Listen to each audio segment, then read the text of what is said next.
Thangai sengnamak Musana nakoida lakhibani dalil sing puduna adudagi nakoina sanau lakhibani madugi matungda nakoina aranba taubasing oiduna ningsingu aikoina nakoidagi wasak ama laukhibadu aduga aikoina thangatkibadu nakoigi nathakta singdondo asomna haibiduna chetna payu aikoina nakoida piribasingduda tao aikoigi wa makoina haiki aikoi tare aduga aikoina haiba indre makoigi mathamoisingna chupsinki sanau laningbagi apambadu makoigi thajadabaduna maram oiduna hayu kayada phatkidrabano nakoigi dharmaduna nakoida insallibadu nakoina thajabasing oirabadi hayu Allah ki manakta leiba aroiba numitki yumdu nakoi khaktagi oirabadi atopa misingi yaudana adu oirabadi sijarage ninglo nakoina achumba ngangbasing oirabadi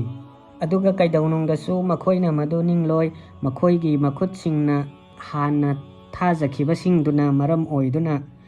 Allah di kangbani aranba taubasingbu aduga nangna soidana makoibu fangani khwaidagi henna punsibu mihauba mioising oina layam latpasingdagi fau henna makoi amamamna ningjai mangonda chahi lising amagi punsi pibirabadi haina adubu maduna lauthokpa ngamloi mabu dandidagi mangonda hairiba punsidu pibirabasu Allah di ubani makoina tauribadu